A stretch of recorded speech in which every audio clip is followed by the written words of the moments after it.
Hello guys, നമുക്കിന്നൊരു make over ചെയ്താലോ? എൻ്റെ സിസ്റ്ററിൻ്റെ എൻഗേജ്മെൻറ്റിന് വേണ്ടിയാട്ടോ ഈ ഒരുക്കം. മേക്കപ്പ് ചെയ്യുന്നതിന് മുമ്പ് നമ്മളെ ഫേസ് നല്ല ക്ലെൻസ് ആയിരിക്കണം. അതുപോലെ 15 മിനിറ്റ്സ് മുമ്പ് നമ്മൾ സൺസ്ക്രീൻ അപ്ലൈ ചെയ്തിരിക്കണം. അതിനുശേഷം ഞങ്ങൾ സ്കിന്നിന് ആപ്റ്റായിട്ടുള്ള ഫൗണ്ടേഷൻ ഇട്ട് നന്നായിട്ട് ബ്ലെൻഡാക്കി. പിന്നെ ലെൻസ് വെച്ചു കേട്ടോ. അതിനവൾ നന്നായിട്ട് കഷ്ടപ്പെട്ടിട്ടുണ്ട്. കാരണം എന്താ വെച്ചാൽ എൻ്റെ അടുത്തേക്ക് ലെൻസും കൊണ്ട് വരുമ്പോഴേക്ക് ഞാൻ കണ്ണടച്ചാളും.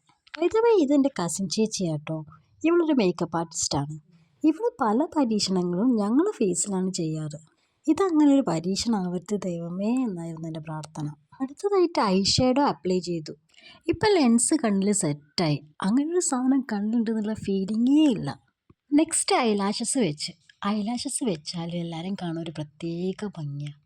കൺപീലി കൂടുതലുള്ളവരെ എനിക്ക് പണ്ടേ ഇഷ്ടം. ഇനി കണ്ണിൻ്റെ ബാക്കി മിനുക്ക് പണികളിലേക്ക് കടക്കാം. ഓരോ കണ്ണിനും കണ്ണെഴുതുന്നതിന് ഓരോ സ്റ്റൈലുണ്ട്. നമ്മളെ കണ്ണിന് മാച്ചാകുന്ന സ്റ്റൈൽ എഴുതി കഴിഞ്ഞാൽ കണ്ണ് നല്ല ലുക്കാവും. നമ്മളെ ഫേസിലൊരു വാവ് എഫക്റ്റ് തരാനും എഫക്റ്റ് തരാനും രണ്ടും കണ്ണിന് പറ്റും.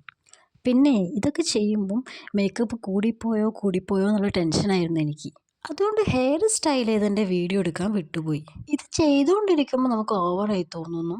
അത് കുറച്ച് കഴിഞ്ഞിട്ട് നമ്മുടെ ബോഡിയിലേക്ക് അബ്സോർബ് ആകുമ്പം ഒരു മിനിമം ലുക്കിലേക്ക് മാറുന്നു. പിന്നെയാണ് എനിക്ക് മനസ്സിലായത്. ബ്ലഷ് അപ്ലൈ ചെയ്തതിന് ശേഷം അവൾ ഐബ്രോ ഷേപ്പ് ചെയ്ത് തന്നു. ലിപ്സ്റ്റിക് ഇട്ടതും വീഡിയോ എടുക്കാൻ വിട്ടു കേട്ടോ. ഇതാണ് ഫൈനൽ ലുക്ക്. എനിക്ക് നന്നായിട്ട് ഇഷ്ടമായി. നിങ്ങൾക്ക് ഇഷ്ടമായോ? വീഡിയോ ഇഷ്ടപ്പെട്ടാൽ ലൈക്ക്, കമൻറ്റ്, സബ്സ്ക്രൈബ്.